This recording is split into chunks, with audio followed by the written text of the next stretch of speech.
I know like a lot of people in our community, especially who are just starting their businesses or starting their businesses from scratch for whatever reason, I think there's this mentality that you have to work 24/7. And I think that is such an old way to think about entrepreneurship. Like, I don't think that anyone needs to work 16-hour days. And I don't think that makes you become successful. Like, the more hours you put in, the more you get out. Like, I think there's a really good way to work smart and not hard. Welcome to the Entrepology podcast. I'm your host, Megan Walker. As a former naturopathic doctor and anthropologist, I align the intersection of personal performance, purpose, and innovative thinking in badass women working to change the world as entrepreneurs and go-getters. Entrepology is the study and science of what makes an entrepreneur think, feel, and perform in a path compelled by a vision for helping others, solving problems, while building a life on your own terms. Together, we are exploring the health, mindset, and strategies that distinguish the world's best entrepreneurs. This is the Entrepology podcast. Holy smokes. Welcome to episode 209. Today on the Entrepology podcast, we are talking about a subject matter that is particularly important to me personally, and that is the idea and notion of leadership. I've said for a very long time that I believe that there is a significant deficit of leadership in our world, in our country, in our communities right now. And I believe that entrepreneurs are in a very unique position to step into that role. Joining me in this conversation is Dani Kagan. And Dani is the co-founder of City MOGULS. She is a woman who pulled me desperately outside of my own comfort zone when she invited me to walk down the runway at one of her events. Dani is a dancer. I am not. It created this tremendously awkward situation for myself, but one that is so memorable for me. I now know that I can be in the most uncomfortable situation imaginable and still survive, which is a huge part of leadership. It's knowing the outcome, knowing how you're going to feel, and doing it anyway. Dani and I had an amazing conversation. We talked about the essence of leaders. We talked about the role of entrepreneurship and leadership and how those two things can come together. And we got into her journey, how they started as an events company, pivoted, curated an incredible community, and launched a membership on the other side. There are so many gems of wisdom jammed into this episode. I'm super excited for you to have a chance to join my conversation with Dani right now. Dani Kagan, welcome to the Entrepology podcast. Thank you for having me. This is so exciting. I'm excited too. And, we were saying just before we got started that I've known you for a long time, and we're going to talk about the context around that. But you were speaking on Instagram a few weeks ago around this notion of leadership, and so much of that conversation was directed towards entrepreneurs and your followers. And you got me in this moment where I was feeling this void of entrepreneurial energy and leadership energy coming together. And I feel like there's this really unique opportunity in our world right now for entrepreneurs, not just to step in and stay in their own lane of innovation, but to be really talking about innovation on a societal level. And so I reached out to you and I said, Dani, can we have a conversation about leadership on the podcast? And you jumped at that. And I'm wondering, before we get in, can you give everyone a little bit more of an overview as to who you are, why you are so passionate about this? And then we're going to chart the course for leadership and entrepreneurs. Of course. Absolutely. By the way, you have an amazing podcast voice. I don't know if anyone has told you that before. It is. You have a good voice for radio. Yeah. You also have a good face for TV, but you also have a good voice for radio. Anyway. Yes. I am the co-founder of City MOGULS. We are a platform that supports, educates, and connects like-minded entrepreneurs, mainly early stage entrepreneurs who are kind of 0 to 10 years into their business. And I have a co-founder, Victoria Marshman, and we started the community already almost 6 years ago. So COVID has been kind of a blessing in disguise for us. We were mainly an events company. We run the Mogul Awards. It's a big fashion show, which you walked in our very first show, Megan. I'm going to just throw down before we go any deeper. That was one of the most uncomfortable people are like, when were you most uncomfortable? And I said, being in the City Moguls fashion show is so outside. I'd rather speak to 10,000 people in an auditorium than do that. So thank you for being the person who pulled me out of my comfort zone the most. That is what we're here for. We just love getting people on a runway when that is not something that they normally do. So thank you for being a part of that first event in 2016, I think. Yeah, it was a while back. But that's how our community kind of started. We really wanted to shed a light on innovators, entrepreneurs, great leaders in a unique way, not just kind of, your standard event, but really do it in a fun way that was meaningful for Vic and I, who have a background in the arts and dance and fashion. And we wanted to celebrate these amazing entrepreneurs. So that's how it kind of started. And fast forward to now, we're a community of hundreds, I can say probably thousands of entrepreneurs who lean on each other, support each other, and we run some incredible programs for our community. And there's a lot of groups that bring together entrepreneurs, and you've done an incredible job of curating a community of go-getters. What makes you different? I know there's so many things, but from your perspective, what makes you guys different? It's so funny you ask that, because we're always trying to figure out what makes us different and why people come to our community versus another community. And this is kind of ties into our talk today about leadership, which at the end of the day, I think it comes down to, does someone like you and like your brand? And, have you created a brand that's warm and welcoming?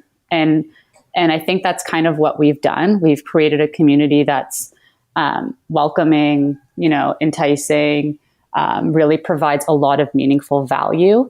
We work really hard on our programming to make sure that the best speakers are at our webinars, and, the most interesting entrepreneurial experts are leading talks. And we just put a lot of effort into it because we actually care about the community and supporting entrepreneurs. So it's not like some radical, crazy thing that differentiates us. It kind of comes down to that human connection.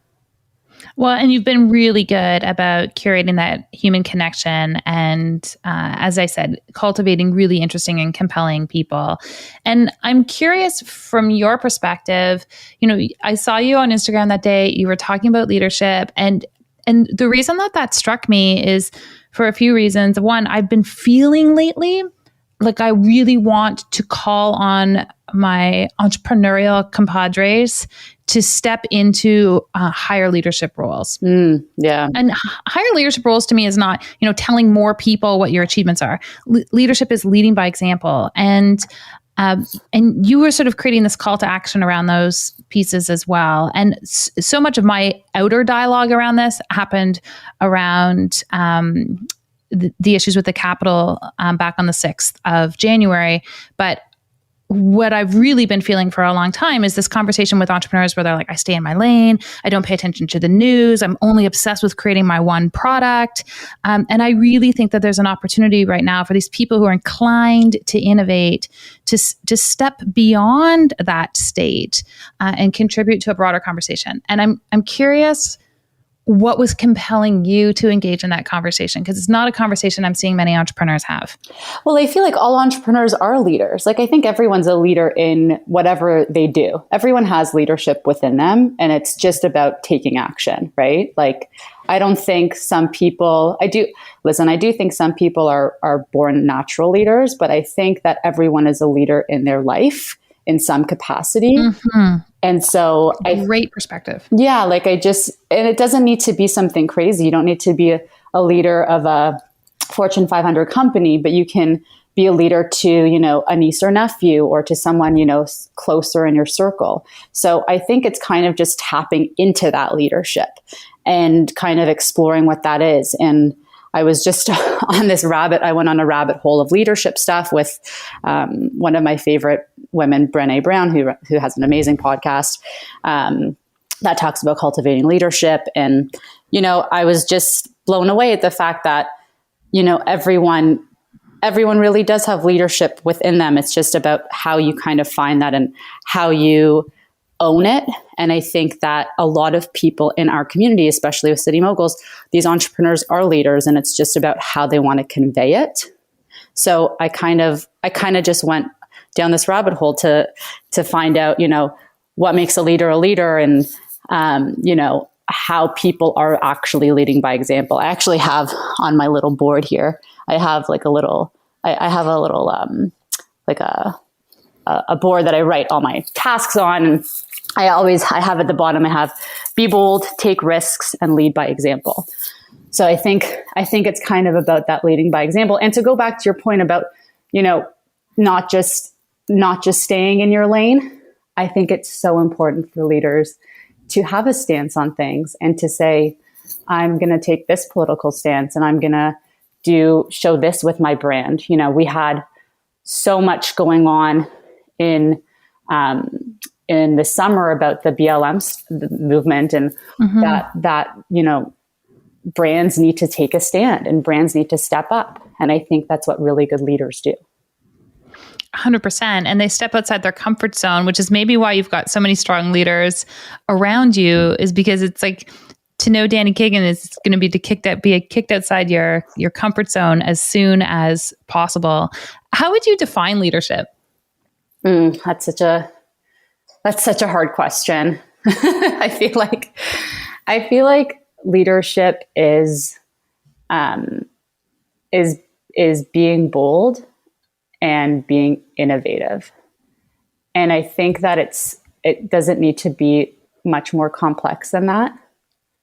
It's people who really, and people who take action.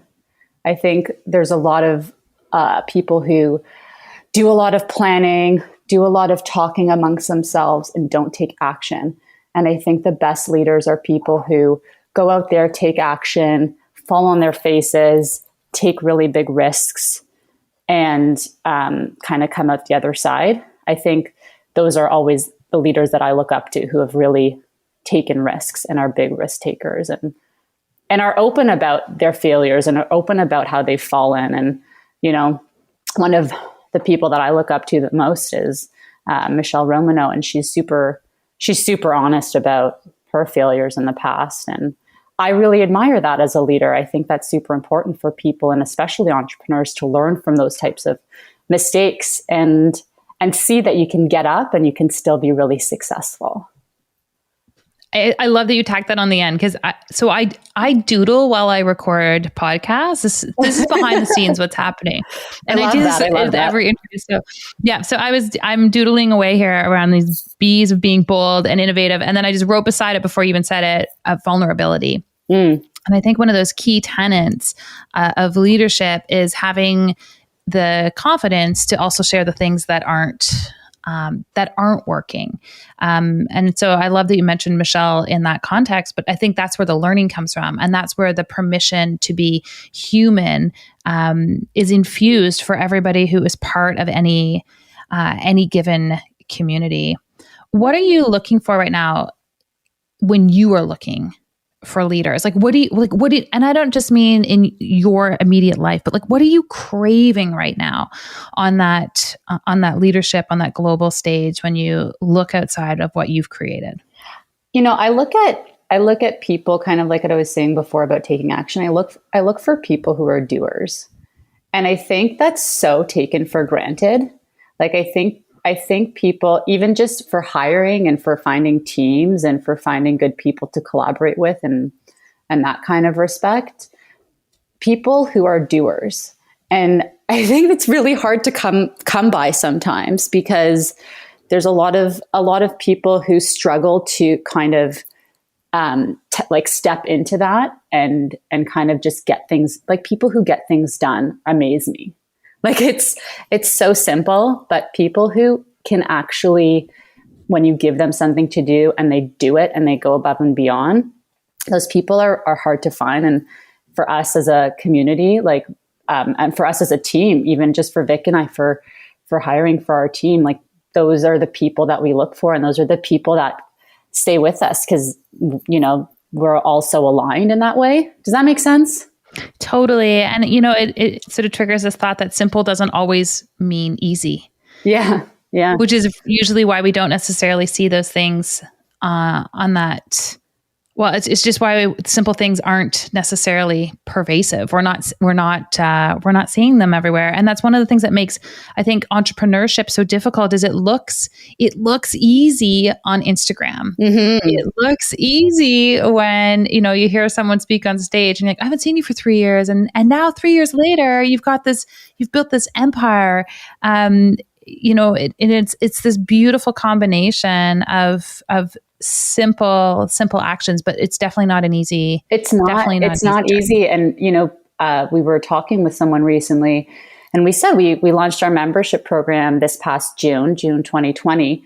And we have almost, 75 members now. And someone said, that's amazing, in 1 year. And I said, well, it wasn't 1 year. It was 5 years of building.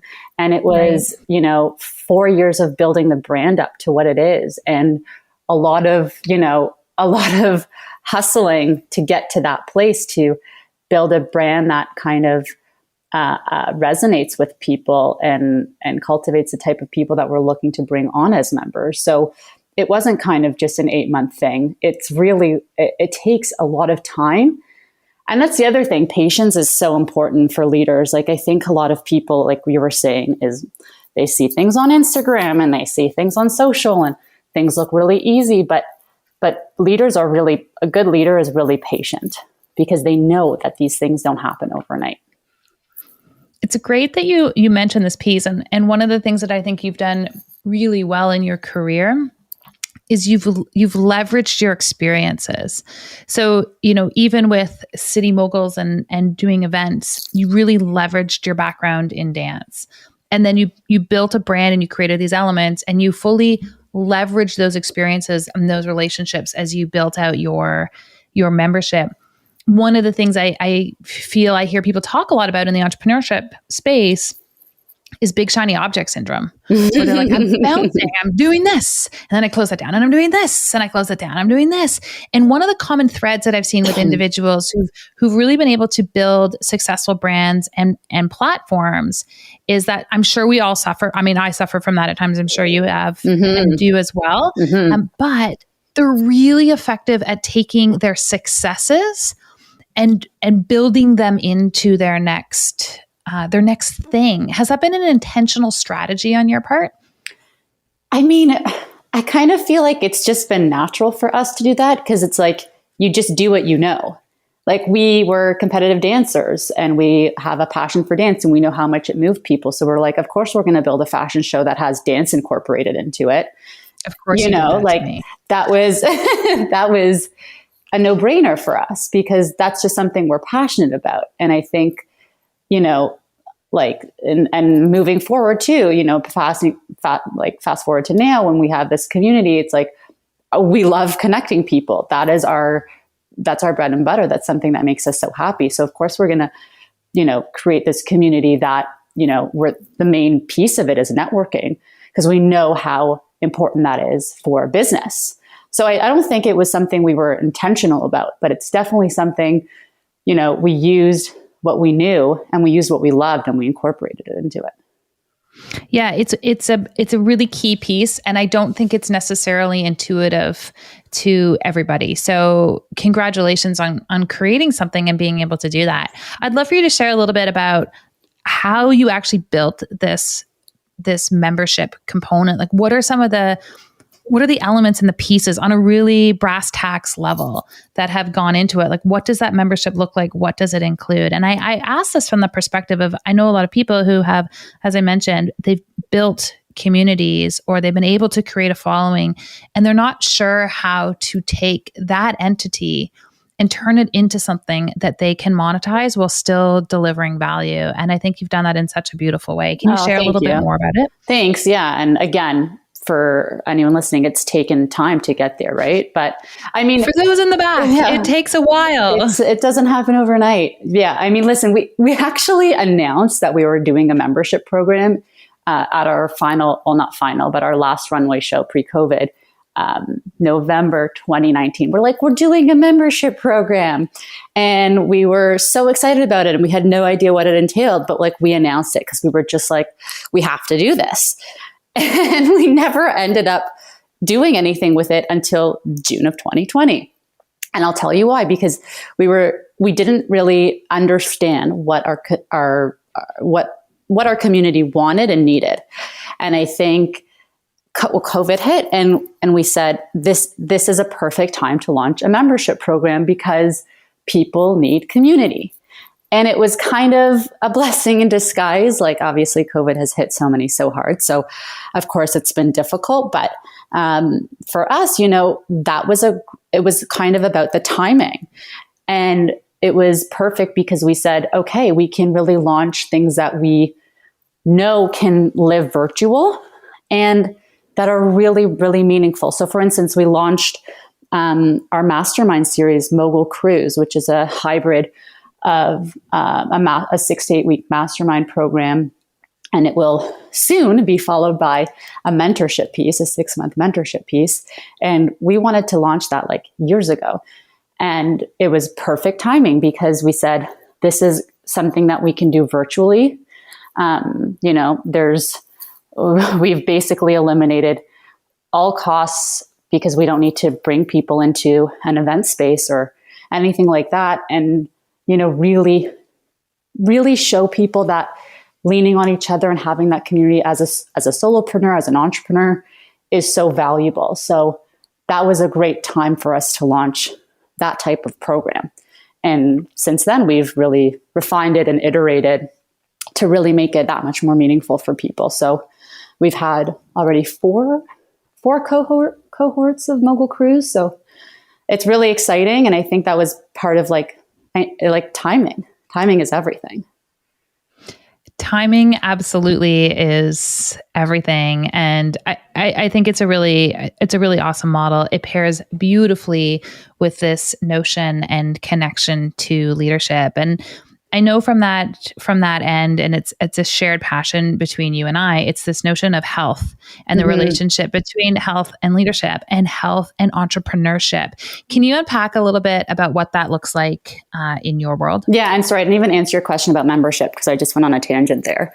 But yeah, we announced that we were going to do our membership. I'll backtrack for a second. Then we launched our membership in June. And to answer your previous question, the membership program, we really felt like, putting out different types of programming at that time was going to be so valuable. So we started, and this was just all us doing trial and error, right? Like, you don't just put out a membership program and have it all figured out. So there was a lot of trial and error at the beginning. So we launched the membership program knowing that we would at least give these entrepreneurs access to monthly webinars with expert leaders like you, monthly workshops, really some more things that are like community oriented, like we do meditation stuff and yoga and other kind of more things that are not even entrepreneur related, but they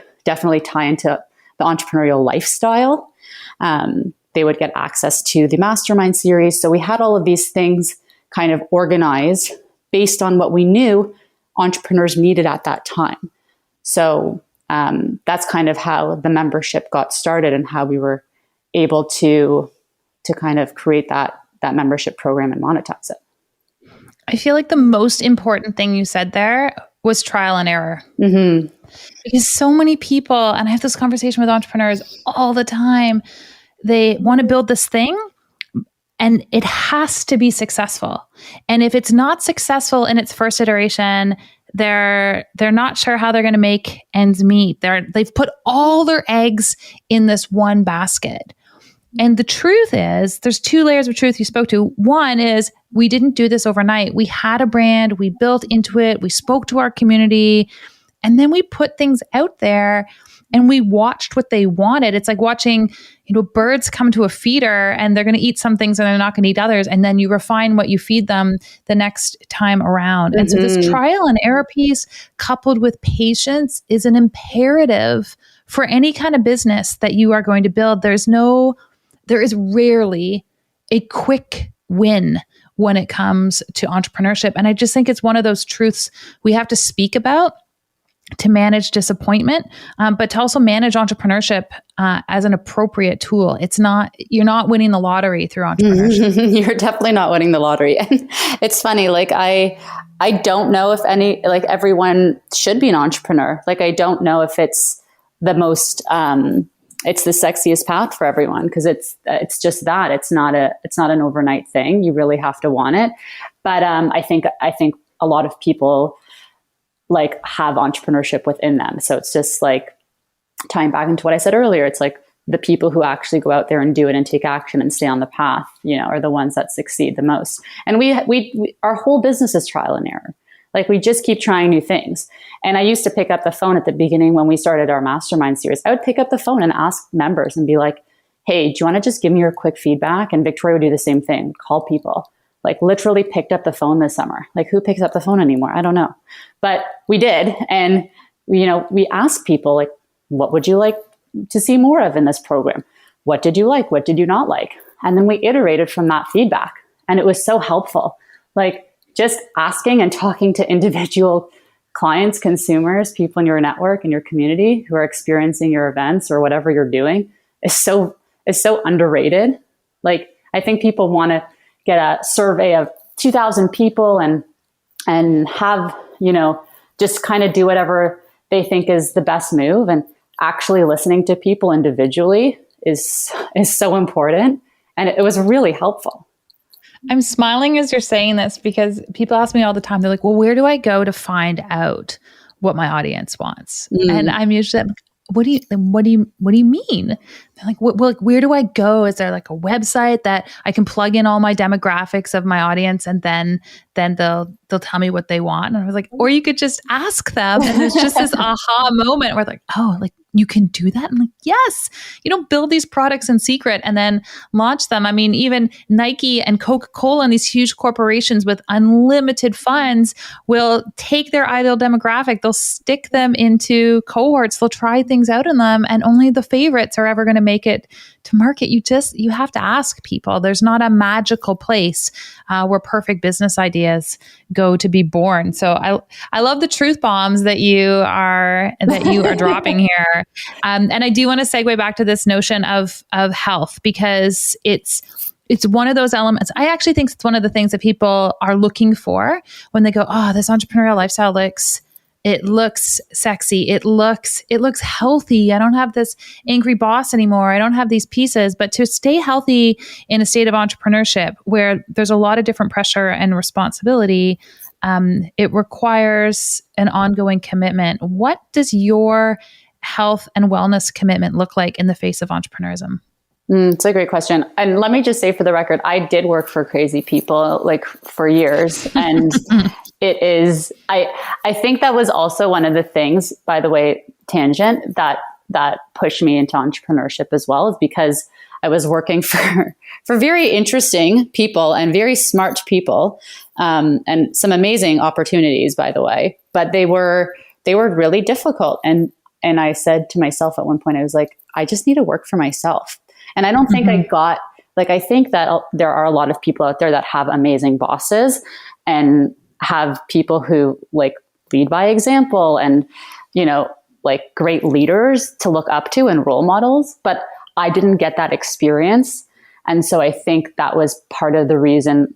And that was part of the reason that pushed me into entrepreneurship. And separately, I sometimes adopt what those leaders did to me in my day-to-day and with my team. And I have to almost like unlearn what I was taught, because I wasn't taught properly from like great leaders who knew how to mentor, if that makes sense. Totally. Sorry, that was a tangent, but yeah. No, but there's a whole phase where there is the unlearning, and it's the same thing with health. I mean, we were raised to talk about health a certain way. We had parents who demonstrated health and self-care to us a certain way, and it may or may not be in a manner that actually promotes strong health and longevity. And so, I do feel like we go through a phase once we've sort of been out in the real world on our own for a little while. And I hate the term real world, but we've moved out, we've tried things, we've had some experience where there is a constant phase of unlearning while we've been in these highly imprintable phases of life. Yeah, I worked for a company, and my boss, and I worked very closely together, and he wouldn't eat all day. And I obviously you're young and impressionable. And I'm like, well, if he's not going to eat all day, I obviously don't need to eat all day. And, I sometimes that will happen to me while I'm now, running my own business. And I'm like, I have to remember that I can actually take care of myself now. And I don't need to do what I was taught. And it's just so funny that I took that, I almost took that on, which was something I knew wasn't a good thing for my health. And I feel like now running my own business, I admire it so much. I admire people who invest in themselves. Victoria and I are both very big believers of taking screen breaks. We put it into our calendars and making time for lunch. And I love to juice in the morning. And I never did that when I was at some of my old jobs, not all of them. They weren't all crazy, but I actually take the time to invest in myself, because then I'm a better leader. I actually show up for my team better. I show up for the community better when I'm well fed and have meditated and I love stretching and doing yoga in the morning. So I have all these new routines in place that make me an effective leader. And when I don't do them, I notice it. I notice when my health is lacking, because my work suffers too. It's very integrated. I feel like the work will always suffer when we don't engage in that self-care piece. And there will be phases as an entrepreneur where you're going to have to be flexible around those routines, where you are going to work all day long and you are going to stay up later and you are going to have screen time immediately before bed. But most of the time we've structured our lives and our businesses where that is the exception and not the norm. And when we care for our health, we can handle that. We've got the physiological resilience to be able to manage those pieces. And I used to negotiate with my patients and my entrepreneurs. I'd say, listen, we're in a funding round right now. And my last naturopath just told me I need a new job. And I would say, listen, I will keep you going and alive for the next 4 months while you're doing this. And then you need to move into a state of deep recovery and restoration. And you're going to be able to execute like a boss. But this is untenable to continue the way you are. And what you're saying, exactly to your point, to your entire team, is if you want to be successful in our company, it's at the sacrifice of your own health and self. And that's a dangerous culture to lead. It is. It's really dangerous. And I know a lot of people in our community, especially who are just starting their businesses or starting their businesses from scratch, for whatever reason, I think there's this mentality that you have to work 24/7. And I think that is such an old way to think about entrepreneurship. I don't think that anyone needs to work 16-hour days. And I don't think that makes you become successul. The more hours you put in, the more you get out. I think there's a really good way to work smart and not hard. And I really value my my alone time. I value not being on screen. I value my hobbies and other activities. I do a Spanish class on Friday morning. So I did an hour and a half of Spanish, which is completely separate from my day to day. And I value that kind of stuff.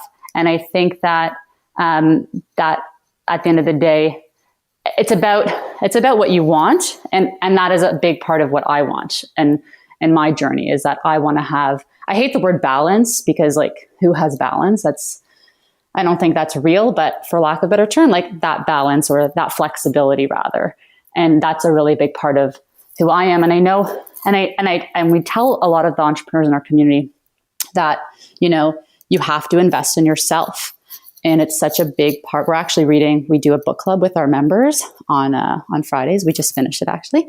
And it's called, it's our members only book club, but we were just reading Atomic Habits by James Clear. I don't know if you've read it. Mm-hmm. Yeah. Yeah. It's in my Audible. Yeah. It's so great. And just all of the things that he's talking about, habits, daily rituals, making time for the things that, are leisurely. It's so important for your business and for your mental health. And I think that's what drives great entrepreneurs as well. Just having that mindset of investing time into themselves, and not everything has to be about work. I'm just going to boldly declare that this is part of the energy of female leadership. And I'm not talking exclusively gender. I'm talking the energy of female leadership. And last week on the podcast, I had Dr. Stephanie Estima, and she has a new book called The Betty Book. And we were just talking about the world constructs that are been historically serving that sort of patriarchal version of leadership. Mm-hmm. And everything you talked about is the opposite.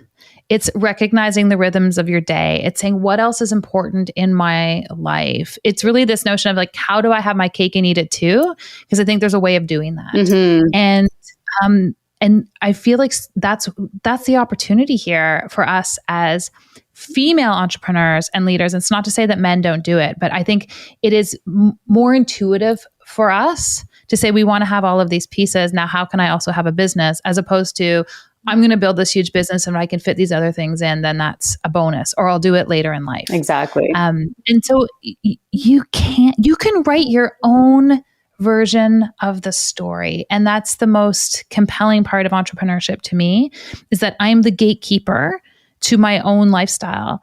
And if I want to be healthier, I just make the space to be healthier. And if I want to launch something new, I create the space to launch something new. And the only limitation really on any of this is usually my mindset. Mm-hmm. That's what's so fun about this mindset space. Right? It's always the mindset piece. Mm-hmm. It's always that. That's the thing that's probably the biggest thing that holds me back in general, just mindset. It's so powerful, and it can lead you to great places, and it can hold you back. And I respect the leaders that, say, yeah, I don't work crazy hours. I work, 6 hours a day so that I can spend time with my family and do all these other things.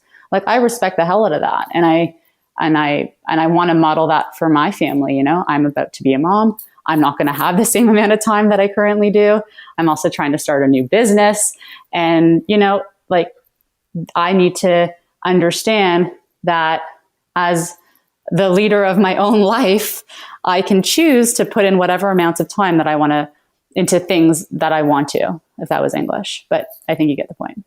It was there. And, I feel like it's the perfect culmination of this entire conversation, that ultimately leadership starts with self and defining your values and making those happen. And when you have people in your purview, your kids, your husband, your family, and then your community, and then your employees and your broader business and your customers, all of these things start to filter down. Mm-hmm. But it starts with self, and you have to really be clear on the alignment and truth of yourself if you're going to be an effective leader in your broader community. And you summed that up perfectly. I think it was English. Thanks.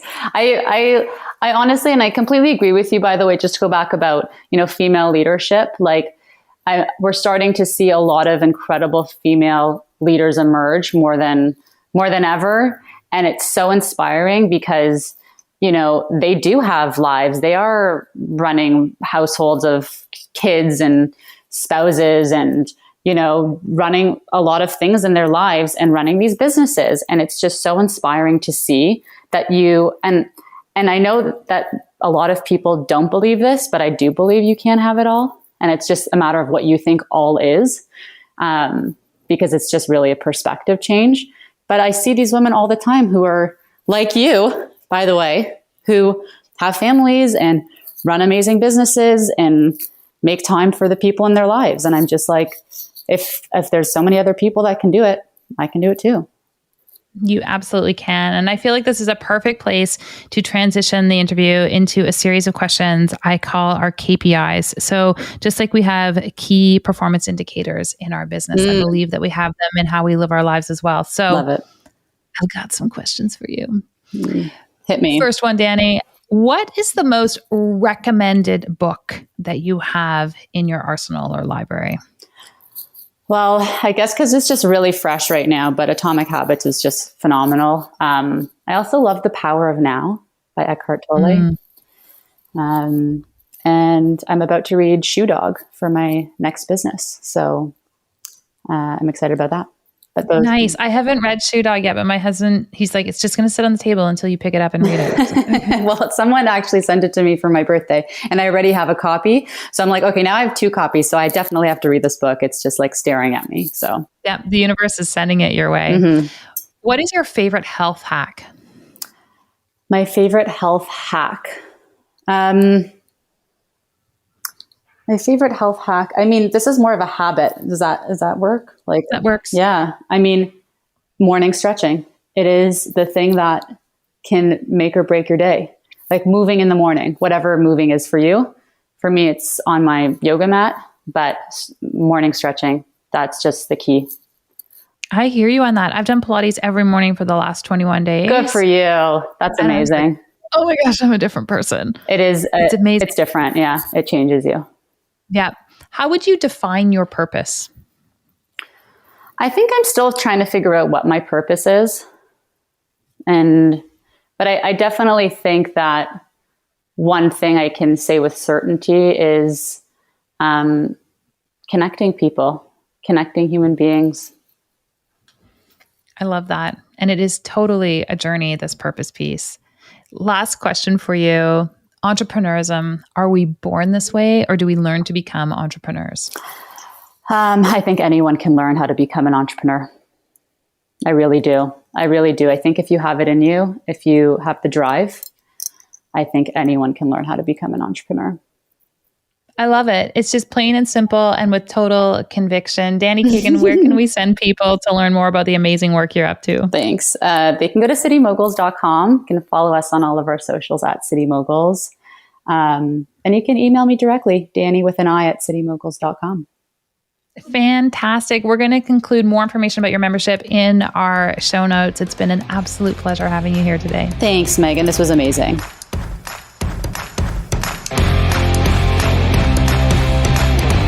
Thank you for being a part of this amazing conversation. As you know, I view leadership differently. I believe there's an opportunity for us as entrepreneurs to craft our own path. It doesn't have to be hustle. It doesn't have to be a rat race. And the biggest thing that enabled me to see this was the creation of systems in my own businesses. Acknowledging what I wanted to have in my life, how I wanted to practice and work with patients, how I wanted to be spending my time, and where I needed to cut out the slack. I took all of the systems that I used to grow my practice and I embedded it into a program called the Clinician C.E.O. The Clinician C.E.O. are all of the things that enabled me to transition from hustle to a state of scale. And I'm super excited to give you the opportunity to have access to it. If you've been following along over the last few weeks, you know that we are at the very tail end of making this program available to you. On the evening of February 25th, the doors will close on this program. We are never going to have it issued in this same way again. We have more bonuses than we've ever had before, an entire operating system for running a virtual practice. And for those practitioners out there who are looking for some assistance, who are looking for the play-by-play on how to go from hustle to something that is scalable and in alignment with your audience, I'm going to invite you to check it out. You can head over to theclinicianceo.com. You can link to it from my Instagram page, or you can find it certainly all linked up in our Clinician Business Labs Facebook group.